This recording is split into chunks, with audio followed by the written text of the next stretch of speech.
this computer. Hi, patrons. Oh, hey, y'all. As you can see, my setting has changed slightly. Or has it?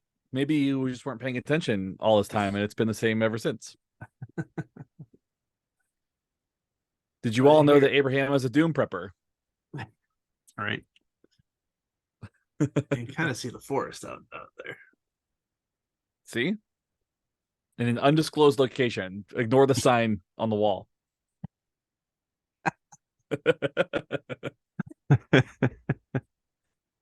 Who I could be anywhere. Have no idea, no clues where he could be. That's pretty funny. Abraham on the run.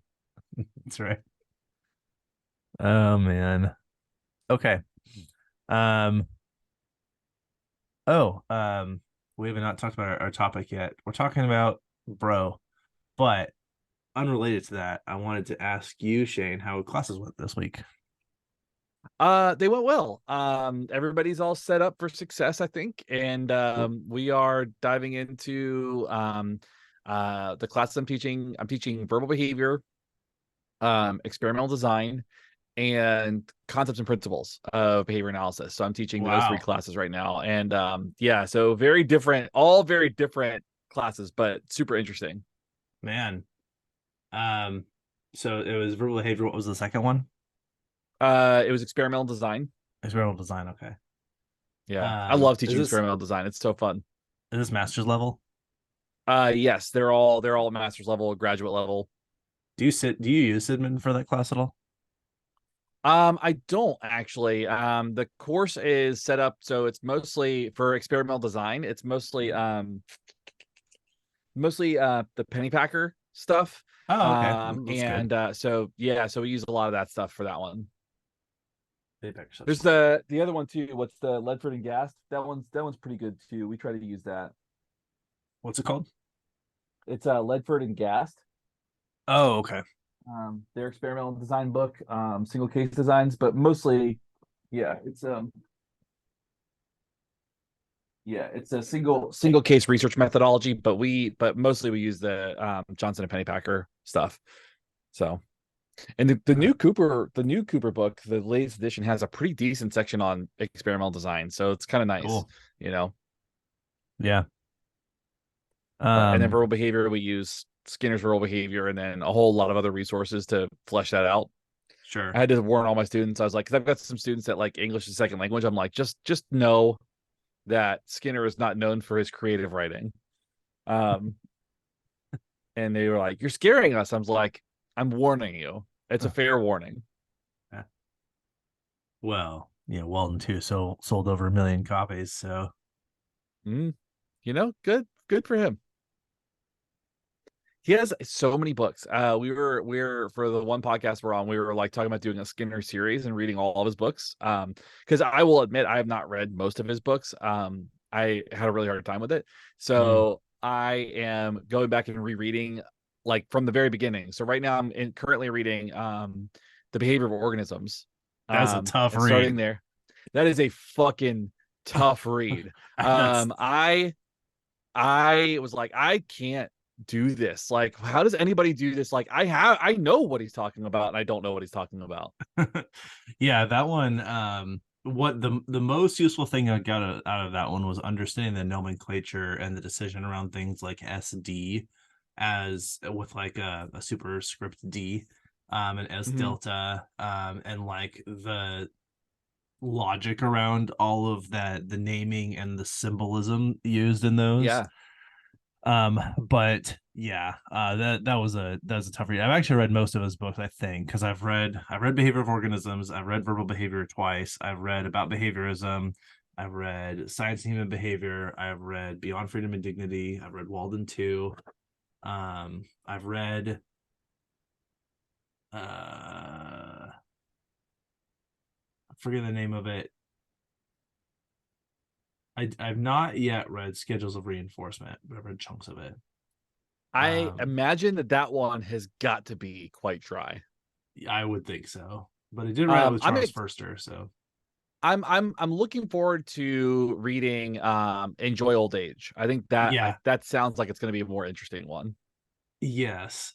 So one that I read of his that was he was, I mean, he was listed as the author, but it's a compendium of his papers because one of it has the paper that he wrote of why we're not acting to save the world is one of the chapters in the book.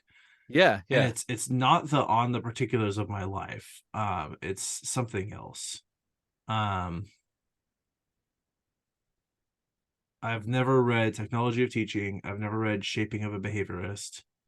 I have all these books. I think I have all of his books, but I've read the think most of them. Okay. Well, I'll keep you posted as I go through this journey. But I have had to buy stock in Visine to keep my eyes moist to read behavioral organisms. I mean, I like it's just rough, man. Like it That is that it is one one's of those rough. things where it's like I get it. It's so important, but it's like it's just reading technical. It's like technical manuals. That's like what it's reading. And It nobody does. warns you. Yeah, no, that one feels like reading a 400-page dissertation. Like that's what that feels like. Yes. Yes. I stopped. I'm at page 30 right now because I'm like trying to like chip away at it. And I was like flipping through. I was like, man, this book feels heavy. It's because I'm like I didn't like I tend to like look at how long a book is and stuff in it. So I'm like Yeah. looking at this, I'm like, it's 400 fucking pages.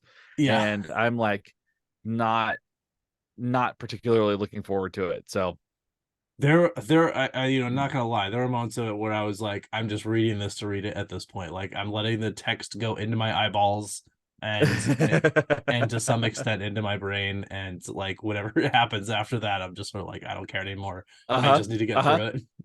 Yeah, exactly. That's exactly where I'm at. I'm like, I can't. I can't do it. Yeah. Um, Role behavior, interesting. I tell you what, if you haven't before, the book called Learning RFT by Nicholas Tornicky. Do you know that? You have that one?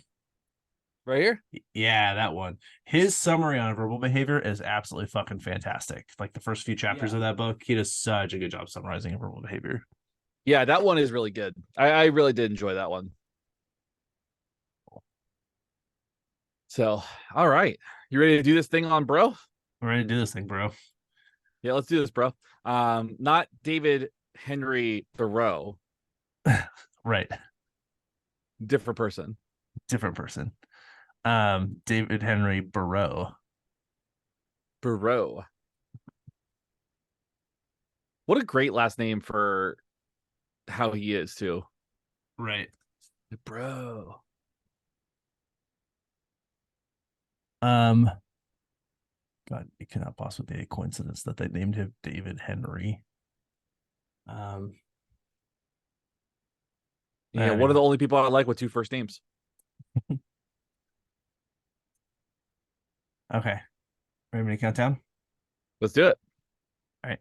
3, 2, 1, go. Welcome to Why We Do What We Do. I am your inspired host, Abraham. And I am your compassionate host, Shane. We're a psychology podcast. We talk about the things that people do, and sometimes we celebrate the amazing people for the things that they have done. And if you like what you hear today and would like to support us in some way, you can subscribe, leave a rating and review, pick up some merch, join us on Patreon, all that stuff. You can interview people about why they do what they do and then write a book about it called Why We Do What We Do, and then give us 50% of the profits from that, and that would be wonderful Yes. support as well. But I'll talk more about the Yes. ways you can support us at the end of this discussion. Absolutely. So today we are talking about a gentleman named David Henry Breaux, and there is this is going to be an interesting tale, I think. Yeah, not to be confused with David Henry Thoreau, um, even though they sound so Different person. similar. Yeah, different Yeah, the person. guy that we're talking about today did not write Infinite Jest. But if you're joining us on the day that this publishes, which is September 13th, then we'd like to wish you a wonderful and happy National Peanut Day, one of the best of all Ah, the nuts. big fan of that nut. It's also Defy Superstition Day, which really aligns with this podcast, I think. Indeed, indeed. I am given to understand that peanut is that not actually nut for all of you pedants out there who want to email me about that. So it's Yeah, it's a fine. legume, is it not? A I believe so. legume. I believe it's a legume. Um, It is also International Chocolate Day, which makes sense because chocolate and peanut butter just go together. Yeah. Also aligns with this podcast really well. It's Yes. National Bald is Beautiful Day, which is not part of this podcast, but we do support the bald heads in the world. Yeah, we're very hairy, but we are fans of Peter Sagal from Wait, Yeah. Wait, Don't Tell Yeah. Me. We'll be So, allies. Yeah. okay. It is National Programmers Day for all of you out there who are programming computer things. Good. We celebrate you. We salute you. Yeah, thank you for that. It's National Hug Your Boss Day, which is definitely put together by like some creepy white boss, like white old man. Yeah, That was like, it was like, come on, why don't you want to give me a hug? But that is exactly how that happened. Um, Anyway, it is National Quiet Day, which we are going to entirely ignore for the purpose of today's episode. Yeah, this format does not lend itself to quiet. It does not. Dead airspace is not good for a podcast. It's National Kids Take Over the Kitchen Day, which sounds dangerous. Yeah, put the plastic lining down. Uh-huh. It is National Celiac Disease Awareness Day for all of you on Atkins. Yeah. Yeah. Just kidding. Just to people Yeah. generally who are gluten intolerant. Yeah. It's also Positive Thinking Day, which I like. Yeah, absolutely. It is similar to that. It is Rolled Doll Day. So go read James the Giant Peach or something.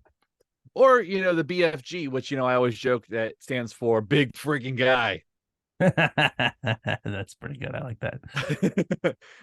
It's also Direct Support Professional Recognition Day, which are week. I'm sorry, it should be week. Should be the entire year because DSPs do a crazy amount of work and do not get enough pay or support for it. Yeah, super helpful. We also salute you. Mm-hmm. It is line dance week, so if that's your thing, you have a whole week to talk about it, I guess, and do it or something. Yeah, I guess if you if that's a thing that you do, I never could line dance because I can't dance. It's National Environmental Services Week. Big fan of that. Yes, and then also National Suicide Prevention Week. A big fan of that. Uh-huh. It's Chef Appreciation Week. So compliments to the chef. Yes, chef. And finally, it is Housekeepers Week. We definitely want to acknowledge those housekeepers. It's a busy week, so hopefully you have a place where you can get cheap gifts because you have to buy a lot of gifts for people this week, it sounds like. There's a lot going on. Yeah, the 13th is quite full of them. Which and of course there's the week holidays or recognition things as well. But anyway, we're not here to talk about all of those holidays. We're here to talk about one person who had a an interesting mission in life. And the reason that I wanted to talk about him is because I found his story just very inspiring. I was very moved by this, the things that he has done, and I felt like it was worth understanding a bit more about this person, about his life, about his sort of philosophy, if you will, and sharing that with people because he just had such an interesting story. Yeah, absolutely. So I think it's probably worth diving into really, just kind of understand this man. Yeah. And so this is a story about love. It's a story about compassion. It's a story about inspiration. We're talking, as we said, about David Henry Breaux. He was born in Duarte, California. This is in, for those of you not up on your California geography, this is sort of northeast LA. You're getting up into the mountains at the base of the San Gabriel Mountains. David was the youngest of three children to a Jamaican immigrant mother and French Creole father. David, his older brother and his sister Maria, grew up poor in their California suburb and had a rough childhood. Specifically because their mother was schizophrenic, was very unpredictable, as you might imagine. And even in Maria recalled a time when, as a teenager, their mother apparently entered Maria's room in the middle of the night, stood over her with a knife, and spoke of needing to kill Maria. Fortunately, their father was able to he happened to catch her. He was able to intervene. He got her out of the room before anything happened. And Maria recounts like she doesn't think her mom really intended her harm, but obviously a scary situation this when someone who needs some extra support. Absolutely. But their father was also no hero. He routinely whipped and beat his children and his wife as a form of, quote, medical treatment, as he called it, which sounds really difficult to deal with. Yeah. Now, nevertheless, with all of this going on, they've got some unpredictability, some sort of volatile behavior from their mother. They've got some volatile behavior and violence from their father. The siblings were very close. They really supported one another, and in particular, David and Maria were very close to one another, and really were stood, looked out for each other. Right, absolutely. So kind of going forward on that, David essentially had a very little relationship with his father beyond the corporal punishment part. David would recall, quote, "I am pressed to remember a conversation between my father and I lasting longer than a minute during those years," end quote, which is a shame, and it's unfortunate and that this is kind of the relationship that he has, and this is unfortunately very common as well. Yeah, and I mean, honestly, you hear some of this and you see what could be the shaping of someone who could have turned out to be a very violent, very unpleasant person to be around when they sort of grew up around that sort of thing. But David proved to be pretty resilient. After graduating high school, both David and Maria attended Stanford University, where David graduated with a degree in urban studies, apparently a thing. And while at college, their mother passed away. I'm sorry, I don't mean to belittle that degree. I have never heard it before this setting. Right. So Yeah, I had neither. So it's super fascinating. I'll have to look more into it. yeah. Now, after graduating college, David's father was alone, getting older, and in poor health. He asked David to return home to help take care of him, and David agreed, later writing, quote, "No longer seeing him as a role, as a father, as a tyrant, as a dictator, as an abuser, no longer seeing him as anything other than a human being. I always suggest to those who come to me asking about forgiveness to do it before someone passes. Forgiveness is being at peace with the past, and I know I could never do what I do today as a figurehead for compassion if I were not for forgiving my father," end quote. So I actually think this is really important. This idea of, while you have time to do this, being able to forgive and forget and let go of things, and it's not everybody can do it. Not everybody is willing to do that, and no judgment on that. But I personally subscribe to this idea of, like, I've got to be able to let go. I can forgive, not forget, but I can forgive a lot of things that have happened in my life. So Absolutely. I completely get what he's saying. Yeah, and I think, and this is starting to get into what I found so inspirational about this story is thinking about, you know, David was not in no way obligated to take this on. He didn't really have a relationship with his father. He had a very poor history with his father, and nevertheless, he just he decided to make that choice for himself, for his family, to just think about this in terms of what's the most compassionate way for me to approach this. And there's just so many times in life that I think that solution seems very elusive, where we it's more important sometimes for us to feel like we're right than for us to be kind, where it's more important for us to be vengeful than it is for us to be forgiving. And so I love this part of the story, and Yeah. I mean all of the story. So Yeah. uh And I think it's important too to note that, like, that is not for everybody. So, like, I think, as I've gotten older and I've realized, like, that's for me a personal thing.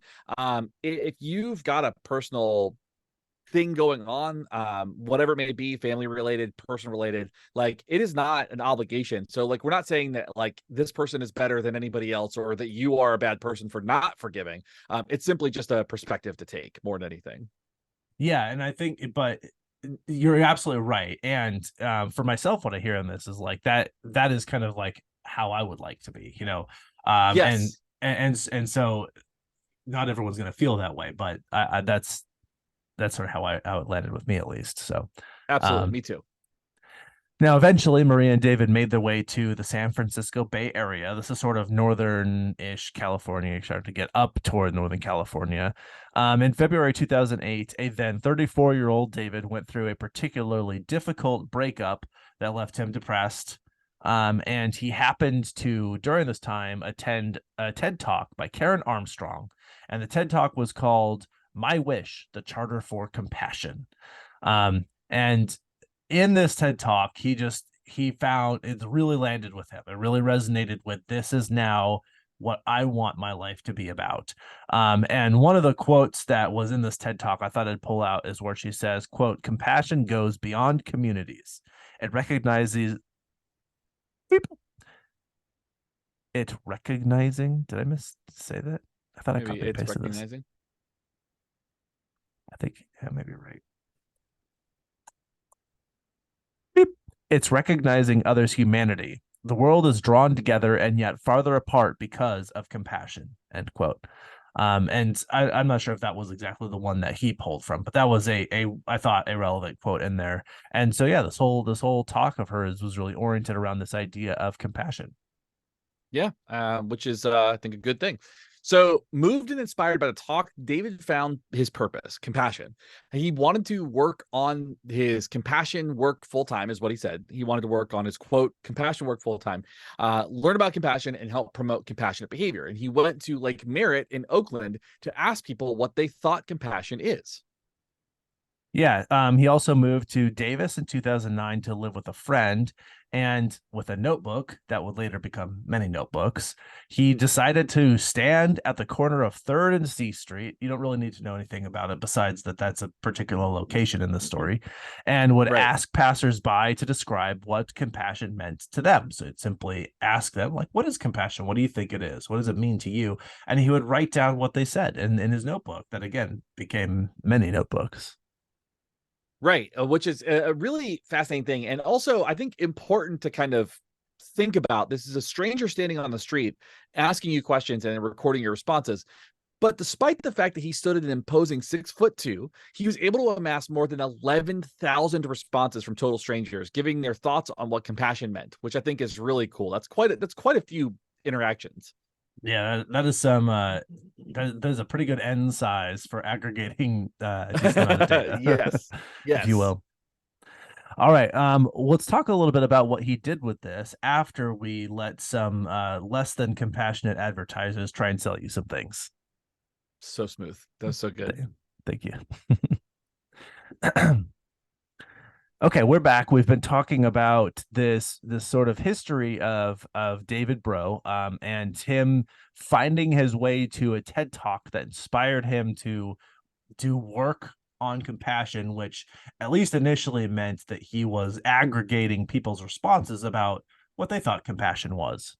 Mm-hmm. So he eventually distilled all of those writings down, all of those responses, into a self-published book in 2010 called Compassion, Davis, California, a compilation of concepts on compassion. And although it's reportedly an ebook, we could only find evidence of it existing as a paperback hard copy, or a paperback copy currently out of print. So you can't really get it, but it is something that there is a tangible thing. There a tangible copy of this somewhere. And I did see multiple titles of this, even where I saw that there was like a page that you could buy it that had it as out of print and out of stock. Like one source cited it just as being called Compassion. One source cited it as being called Compassion Davis CA. Another source had it called Compassion, a compilation of concepts on compassion. Like there was various titles. So I apologize if we didn't nail down exactly the one that it was supposed to have. I was a little unclear from where I was finding different information on, and so I Right. just figured I threw all the information in one title um for us to talk about. But anyway, so he published that book. He decided to do what he called, quote, living selflessly, end quote, giving away most of his possessions. He gave away his car, his clothes. He even gave away his place to live, which he recounted all in a 2010 short-lived a 2010 short film called Standing Compassion. And he set up shop sleeping on a bench in Davis's Central Park. So different, not New York Central Park, but in Davis, California. Right. In 2011, the local newspaper featured a story called the Davis Enterprise. I'm sorry, wait, the local newspaper was called the Davis Enterprise? Yes, there's Oh, one yeah, more all right, comma. There you go. no worries. Beep. So in 2011, the local newspaper in Davis called the Davis Enterprise featured a story about Breaux and his compassion project, which is, I mean, I think pretty cool when you get like a feature story about the kind of work you're doing. Yeah, because I mean, at this point, he's still basically standing on the street corner asking people and talking to people about compassion. And so Uh-huh. he's starting to get a lot of attention for this, partially because even though he's this very tall person, kind of looming over a lot of people that come by, not everybody, of course, but a lot of people, and asking them about compassion. So people start to think of him as just this really, really nice, kind, sweet person. I'm sure people thought that he was a little quirky and weird because he was talking to strangers, but yeah, he was became sort of this more and more well recognized friendly face in the community. Now, in Right. 2013, David worked with the Davis community to put in a bench at this third and C corner where he would hang out. And this is an earth bench public art sculpture with bright ceramic tiles and the words "compassion is" tiled into the back, along with some other words that presumably others had said about compassion, such as on one part of the bench they had tiled in the words listening, and another part they had tiled in giving. And if you can kind of imagine it doesn't really, it looks more like they carved a bench out of stone Mm-hmm. than they made like a really intentional bench. And again, I think it's meant to look that way. I don't think they did carve it out of stone. That would be intense. Right.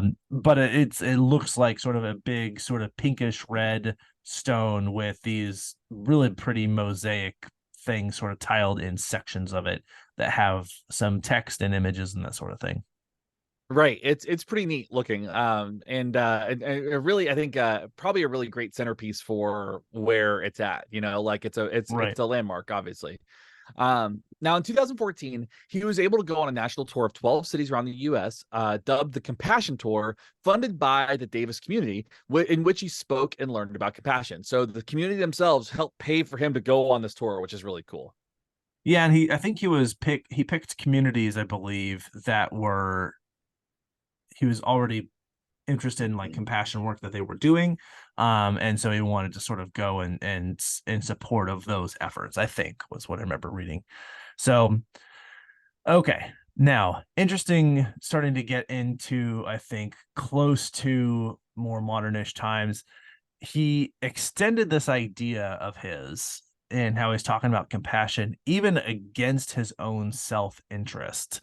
He wrote on Facebook in a post in 2016, quote, "If I'm ever harmed and unable to speak for myself, forgive the perpetrator and help others forgive that person," end quote.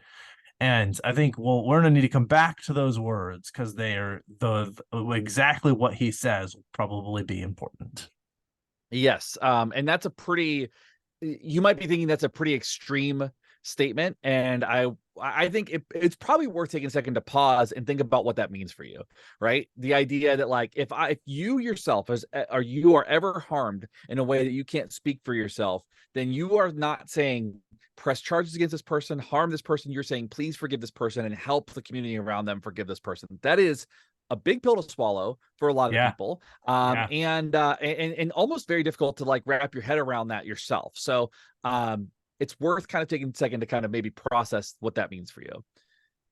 I Now, agree. in 2019, his sister came to visit him and learned that he was unhoused by choice. David had been offered to stay with friends, and he had been offered gainful employment. He turned it all down to live selflessly. His sister tried to help him and found a job for him, but he declined. She supported that quote. He reassured me he was She fine, and reported, not supported. I'm sorry. Beep. She reported that quote. He reassured me that he was fine and that he was living in a state of pure love and compassion, 100% here and now, in a mindfulness sense. End quote. Which is, what can you even say to that? How can you argue that? Yeah, yeah. I mean, I definitely would understand her concern. You know, if I saw my sibling out being unhoused, I would really be trying to push for them to be in some kind of shelter, ideally a home of some sort. But so I do understand that her concern, and to an extent, I understand his position. Um, but anyway, you know, Yeah. it's a Well, complex situation. but it's a complex situation, and as somebody who may be on the outside looking in and hearing some of the family history, I would also be fearful of, are you unhoused because you're actually mindful, or are you unhoused because you're dealing with mental illness that clearly our mother had, that you could possibly have as well. So I'm concerned that this is not something that you're doing of your own free will. You're doing this because you're not really making a decision in the best state of mind. So I could understand maybe from that perspective too, not understanding enough about that, or maybe assuming that that might be a contributing factor. Yeah, yeah, good point. All right, now reportedly in 2023, David was planning to move into a shelter for unhoused people, so he's going to find a place where that he could be, and that was the sort of the last update we had about what he was going to do. So this brings us to this year, April 27th, 2023. Now, just heads up, this is going to take a turn from this like kind of inspirational story Yeah, a little bit. In the early morning of April 27th, 2023, at age 50, David was stabbed to death while sitting on his park bench. David was the second of what would become three victims in a series of stabbings that had taken place around Davis, injuring an unhoused woman and resulting in the death of then 20-year-old beloved and brilliant student Abu Najim. I'm sorry, Najim. yes. Um, so someone saw David on the bench. He looked like he was, this is a post stabbing, looked like he was not doing well, so they called in a welfare check with police. And when they came and they saw David's, oh beep, someone saw David sitting slumped on his bench, seemingly unresponsive, so they called a welfare check with police, who came to see if David was okay. And when police arrived, he was declared dead at the scene, having received a significant number of stab wounds, according to the police. That's a direct quote from the police. Significant number of stab wounds. Yes. Now, at the time, what we've been able to find so far is only one suspect, Carlos Reales Dominguez, a 20-year-old student recently expelled from UC Davis for quote unquote academic reasons. He was arrested in connection with the stabbings, although he has since pled not guilty. And so far, there's been no motive obtained for these crimes. But worth noting that all of these happened outside. All of these happened with people who were looked like they belonged to some potential ethnic minority group. Two of the three were people who were very noticeably unhoused. So unsure if there was any connection there. They maybe just seemed like easy targets for the person. But they've, at least at the time of this recording, there's been no clear motive that's been identified. Right, and we'll probably keep track of this just to see if there are any updates on this, because Yeah. I think it's important to know what's going on here. Now, David's sister Maria, obviously crushed by the death of her brother, knew how he would want her to behave in the wake of his death. He had left it for in writing 7 years earlier. Quote, "If I am ever harmed and unable to speak for myself, forgive the perpetrator and help others forgive that person." End quote. So coming back to that quote, I mean, this person, David, has lost his life, and he is even still asking for forgiveness for that person who did it. Yeah, I mean, oddly prescient of him to have written that. Um, like almost like he knew at some point that that was something that could happen to him, and obviously it could happen to any of us, particularly in the United States, where gun violence is one of our national pastimes. So Yeah. I think anyway, it seems oddly an odd for or oddly specific forecast for him to make. Now, in a phone interview with the LA Times, Maria said, quote, "I have to start the process of forgiveness. That was just something that came into my mind. I thought also this person must have been in such pain to have gotten to this point to do this. Either they're in great pain or having some kind of mental break, or someone has failed them, or maybe we failed them." End quote. And again, I just think that point of view about this is just so, it's so much more than I would expect even from myself, you know. um Yeah. yeah. I think there's a level of strength in that people don't talk about. Like me, people would, I think, knowing like a lot of Americans, not the majority, but a lot of Americans would say that that person needs to be brought to justice. They might have a lot of different like very emotional, like maybe not revenge, but like justice oriented perspectives on this. I think it takes a lot of strength to let that go and to say no, forgive that person because obviously there's something wrong and they need help. So maybe forgive them and get them the help they need. Sending them to prison is not going to be the help that they need. I feel like there is like a level of strength in that people don't talk about.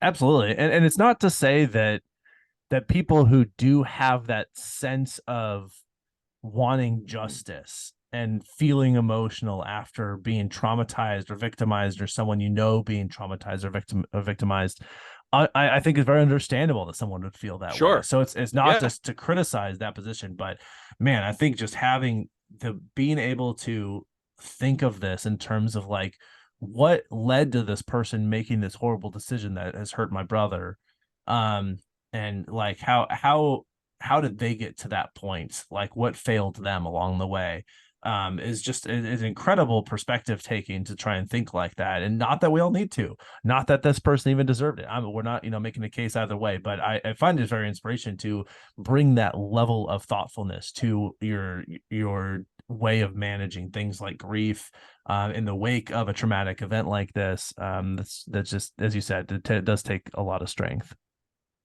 Yeah, I mean, she even acknowledged that whoever was guilty should be kept off the streets lest they harm others, but they should not be treated with anger or retribution. And I think that going, like, I'm so glad that she went further to say, like, yes, this person needs to be, taken off the streets to keep other people safe. Like, no other people should be harmed, but from a place of love and compassion and healing versus anger, retribution, and punishment. Yeah. Now, some online people posted disagreements, stating that they did not interpret David's meaning to include something as extreme as his own murder. Maybe they're right. I do think that his words were fairly ambiguous, and again, just to make sure we're clear, what he said was, quote, "If I'm ever harmed and unable to speak for myself, forgive the perpetrator and help others forgive that person." That seems relatively unambiguous to me. Like Right, he has already built in there, I'm unable to speak for myself. I mean, what the only other circumstance is that he's like in a coma or something, which also right. seems fairly extreme. So like I think that uh, I think his meaning was fairly clear. People are entitled to their opinions, but that was something that sort of came up as people, I think, very upset about this, and understandably very upset about this, Yeah. saying they were more of that justice mindset. We want this person brought to justice for harming this wonderful person that we all love. Right, this pillar of our community, really.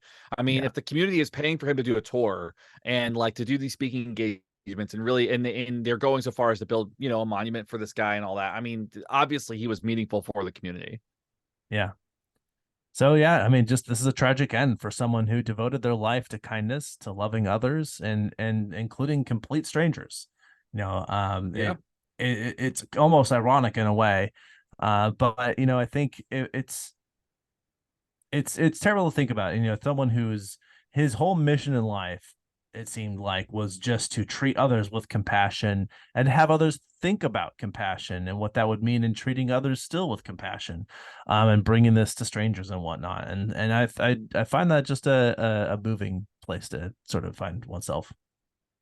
Yeah, absolutely. So I think it's probably worth in this larger discussion unpacking this idea of compassion for a minute.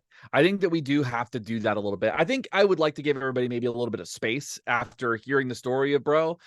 So we are going to play some ads in a second, but when we come back, we are going to unpack this idea of compassion and what it means and really kind of like just have a discussion around Yes, go gadget ads. that. Nice.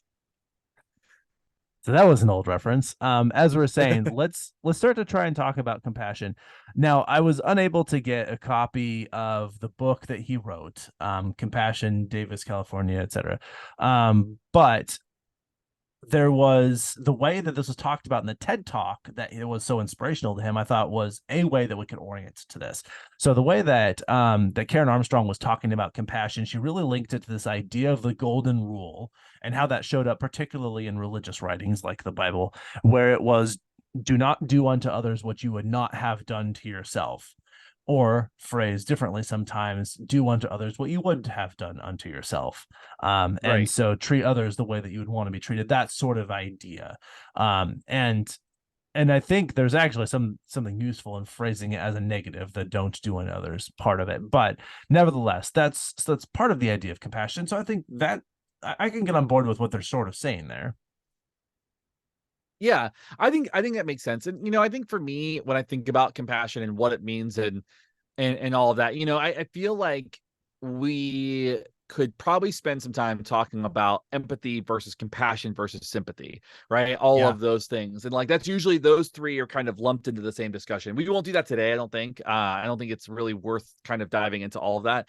But I do think this idea of compassion is just being able to take some time to think about the struggles and the challenges and the things, the battles that people are going through, and approach that person still with love and with forgiveness and kindness. I mean, I think that there is something really powerful and arguably very humane in that. You know, I think about this a lot actually because I work with learners who have developmental disabilities but have been part of the state as sex offenders for different reasons, right? They've Mhm. been arrested, they have victimized people, and the question I get a lot when people learn that is, how do you work with people who have done something so terrible? How do you work? I mean, and that's been something that I had to answer often. And the question always comes up is, well, if somebody doesn't help them, who's going to? Like, Yeah. this person is a human being who deserves help. Like, whatever's going on, whatever they're struggling with, they still deserve a chance to get better. And I think that once I started realizing that, that turned into why I am so strongly against the death penalty, and why I am so strongly against these like lengthy punishments that don't teach anybody anything. Like, it doesn't really, I think that's where that's come from for me. Even though I felt like I was always kind of compassionate, I've learned that in that space, that finding humanity and the people that you interact with is so much more important than the things they've done sometimes. Yeah, and I mean, just as you were sort of alluding to, and I think that I feel like we brought this up a little bit in a previous discussion, but I like to think about this in terms of understanding crime and other things that people do where we see that as being some kind of punishable offense. You know, we talked about like people driving poorly and that sort of thing, and is understanding why that person is behaving that way in the first place. And once you start to unpack that thought about like what are the circumstances that led you to down this path, this sort of comes back to fundamental attribution error, which we've talked about before, right? Right. Is like, is this because you're a bad person, or is there some circumstance that we could point to where pretty much anybody in that same situation would have eventually ended up where you are now? Right. And it's almost always the latter. Like, you could almost always push someone to the brink of doing extreme things that they said or thought they would never do, given the right circumstances. And some people are just driven straight there from birth. You know, they're just on this trajectory toward this almost inescapable fate. It feels like, because they just keep getting just keep getting beaten down. They keep getting, the things that when they do the right thing, it gets punished. When they do the wrong thing, it gets rewarded. And eventually they figure out like the thing that makes the most sense for me is this path here that maybe involves criminal activity and that sort of thing. Right. When violence gets normalized, when violence gets treated as something that is glorified, and it's actually part of my concern with the death penalty is like, I remember hearing the saying, which I thought was like quippy and inauthentic with it the first time I heard it, which was like, why do we kill people who kill people to show that killing people is wrong? Um, Right. but it actually kind of like it does make sense. And I mean, if you really think about it, like, yeah, we're saying essentially that sometimes it's okay to murder people. And eventually I found myself in the position of saying, I think we've just got to stop saying that's okay, you know? Right. And I do get the emotional need for justice that people experience when they've been harmed. But I think if we want to practically set up a situation where we stop teaching people that violence is okay, because if it's okay sometimes, then who authors the conditions? Who gets to write what Right. sometimes means? And arguably, it's whoever, and whatever the Right. situation seems to call for. We in the United States, we're in a situation where we have people who simply walk into the wrong house who are now being murdered at like a regular rate. That's just a thing that Hmm. happens now. They accidentally walked into the wrong house. They accidentally pulled into the wrong driveway. They accidentally stepped foot onto the wrong property and they were shot to death as an outcome of that. That does not feel like justice. That does not feel like it's appropriate. And it's this fear of people, this fear of others. It is this the sense of righteous vindictive hate and fear and violence that has been so normalized, that seems to, it's all the opposite of the things I think David would have pushed for. Yeah. And yeah, and it's worth thinking about, like, who do we want to be, and who do we want to this, but what do we want this to look like for the next generation? Well, and I think part of it too is understanding in kind of unpacking all that, what it is that you need in that space, right? Like I think as a general rule, compassion is a better way to lead a society than justice, punishment, harm, all that stuff. I think as a general rule, it's good. However, we can also recognize that like relationships are complicated. Like I think that in some Yeah. situations, like with David's situation with his dad, like that sounds like an incredibly complex situation where my only relationship is this violence, and now I've got to go be this person's caretaker. Like not everybody has the I guess I don't want to say motivation because that's not really what it is. I think it's challenging Fortitude, maybe. or maybe fortitude. I mean, it could be any number of things, right? But I think it's very challenging to unpack that and to expose yourself to that when trauma is involved, when harm is involved. And I Yeah. think it's very, I don't think that, I don't think that it is I think it's a more difficult road. Maybe that's what I'm looking for. It's a more difficult road to forgiveness for some people if you ever get there. Totally. And compassion is just one of those things where if you lead with compassion, maybe that's an easier way to get there. Maybe it's more healing. Maybe it unburdens you or some. But again, that relationships are complex, and that's not a prescription for everybody. I think, Yeah. and I think that's a really important thing too to kind of recognize that is like if I'm looking at if I'm willing to approach a situation from a compassionate lens, then I also am willing to recognize that not everybody has the ability to do that or has a long road to do that. And so every human has their own quips and quibbles and rocky roads and all the things that they've got to deal with on their own road and their own path of forgiveness. And so I think it's really important to take a step and look at that too. That is one of my favorite things that I think you've ever said on this podcast. That was beautiful. Oh, Um, thank you. I appreciate that. I I completely agree. You're absolutely right. Is that we have to look at everybody, and that means the people we fundamentally disagree with on things. Yeah. And we regularly rag on politicians and public figures that we think do terrible things and make bad decisions. Low hanging fruit. Low hanging fruit. We're punching up. These are people who have a lot more power, a lot more status, a lot more money than we do. And we're looking at them, and I think a lot of times I'm thinking you could be a beacon for good in this world, and you choose to be a beacon for fear.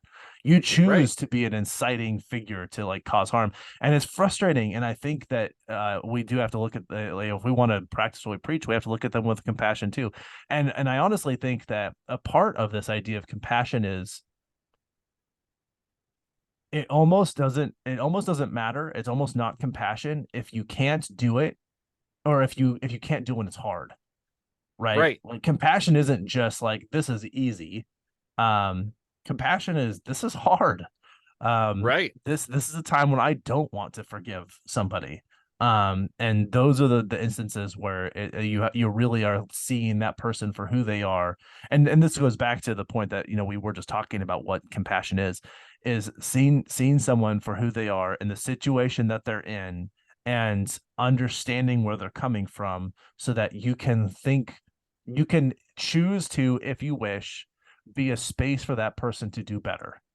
Um, even Right. even when you don't want to, even when you're frustrated. They're all, we're all sort of learning and going through this. So Well, right. I think the thing that I take away from all of that is that compassion is not an obligation to forgive. yeah, that's fair. I like that.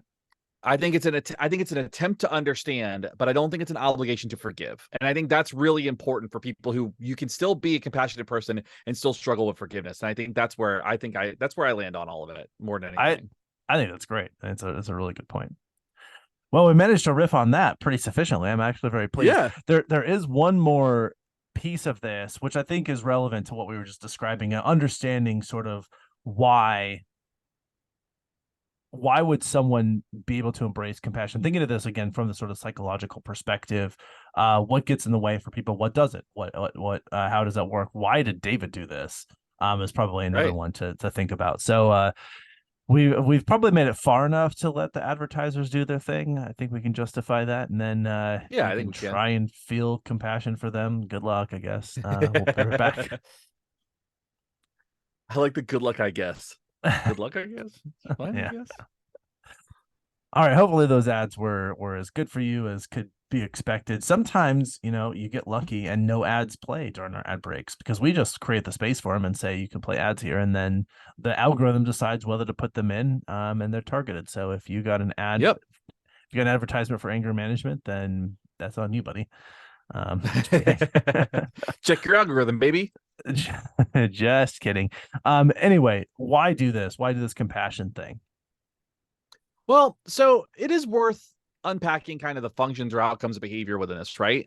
Everything is somewhat transactional in a sense. We kind of unpacked that a little bit in our altruism episode where Yeah. nothing is really altruistic because you are still gaining something out of it. But that is to say, what do we get out of every interaction that we have? It's worth evaluating that and looking at that. In some instances, it may be as simple as we do X, we receive X, right? Or receive Y, like putting money in a vending machine and getting a snack in return. It might be more complicated. It might be more cerebral. It might be more esoteric. And that's what makes this one a little bit more complicated, I think.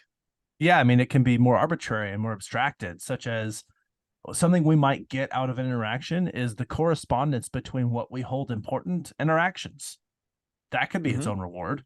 I have done a thing that I think is important to me, or I think is in line with my values or what's important to me. Or another example is a feeling of social reciprocity when you make someone happy.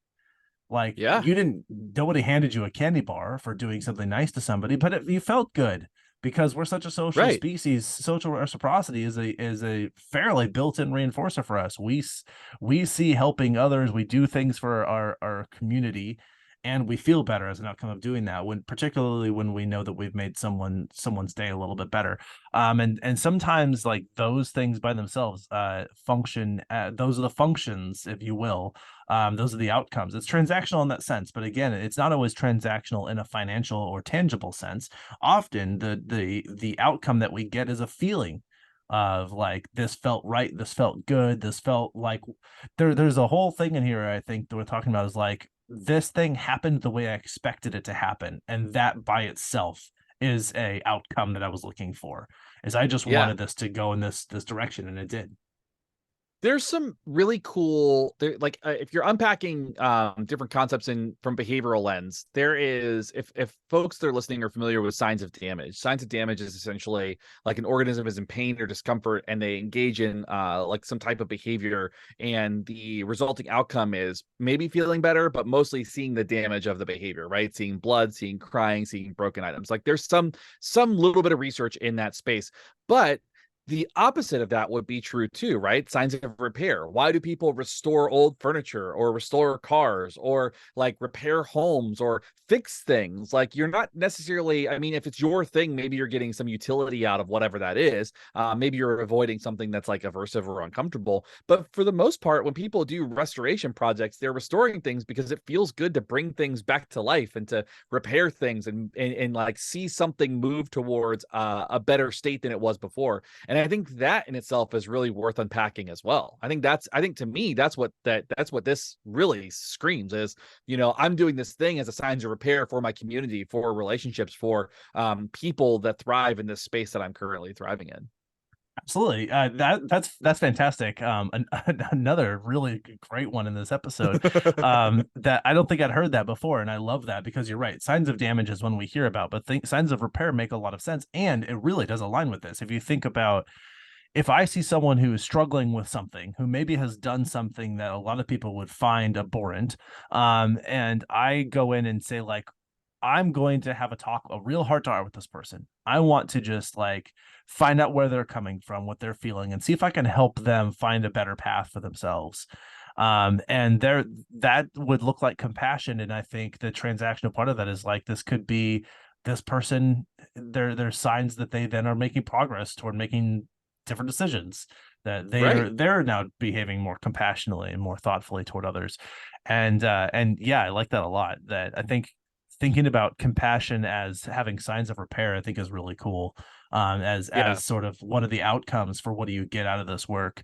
Um, I actually think that I don't know. You could go all day. Like there are lots of ways that I think you could describe what the potential outcomes could be because we don't know, and it could be different for everybody, and it could change day to day.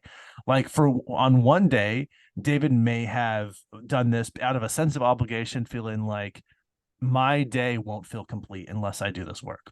He on Right. another day, it may have been I want to see the look on someone's face when they have an epiphany and Right. like and they like that could be the outcome and maybe it never thought as clearly as I want was maybe never even in his language but just sort of like this is the thing that's going to get me through today, this is the thing that feels like it makes it all worth it, that and that could change moment to moment, person to person, so Yeah. but nevertheless, those are the ways we think of like what are the drivers of behavior, what are the outcomes that motivate us to choose to do things, and thinking of it in that way of like what do you get out of this transactionally, which again, in most of the time is not tangible. I think the vast majority of the time these are arbitrary, intangible outcomes that are thoughts, their feelings, their correspondence, there's expectations that those things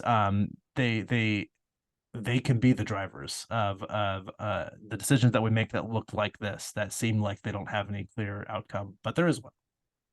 Right. Absolutely. Well, I couldn't have said it better myself. Awesome. Any more to say on this or about David Breaux before we wrap up today?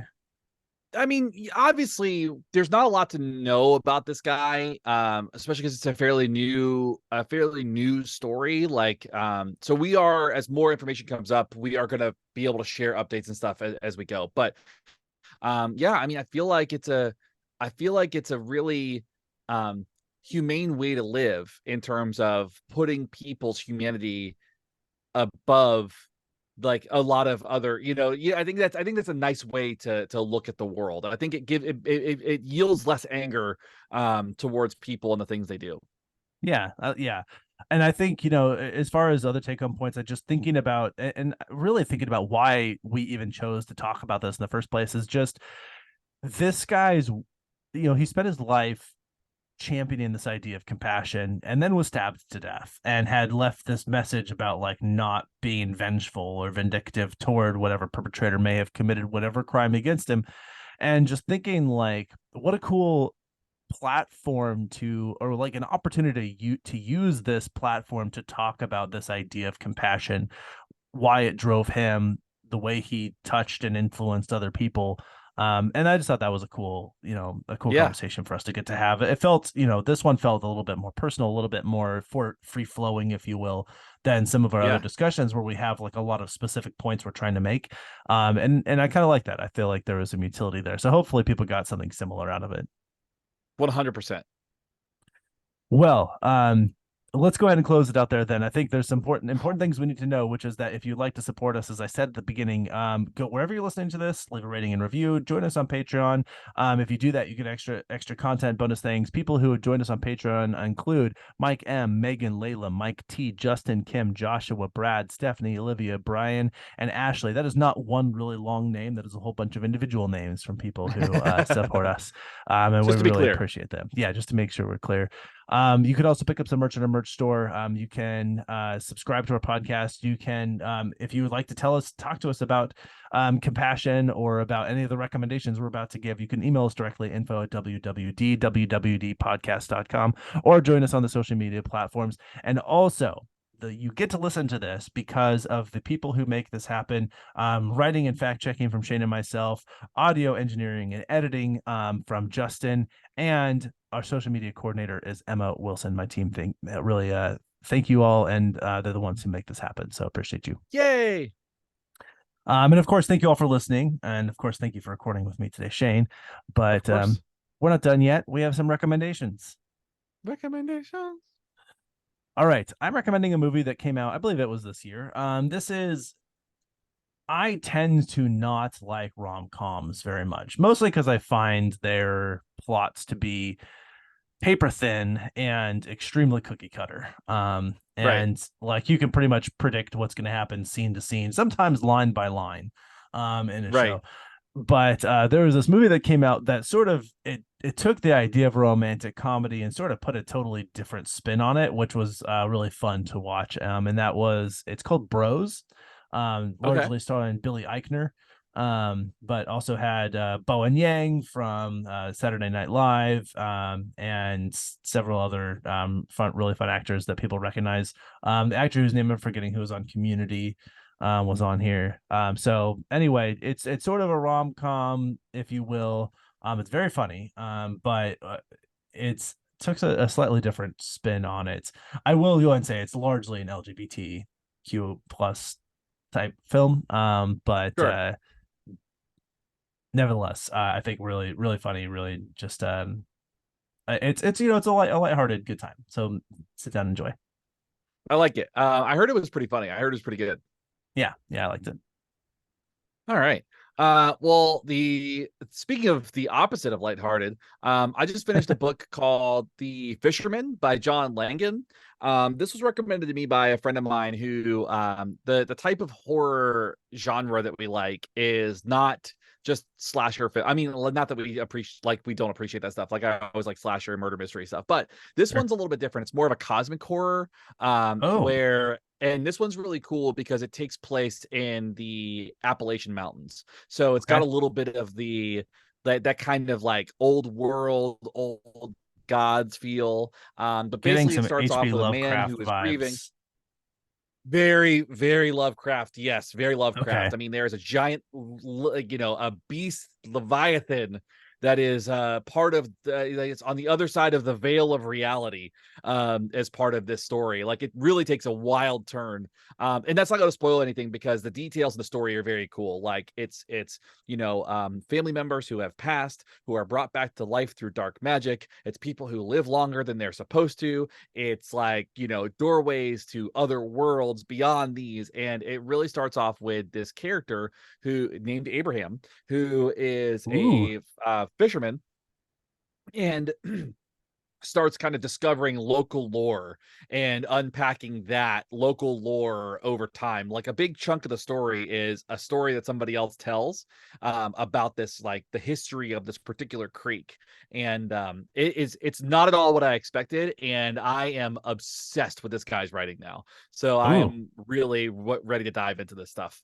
Okay. I'm gonna have to add that to my list. You really sold this. Fun recommendation. It's so good.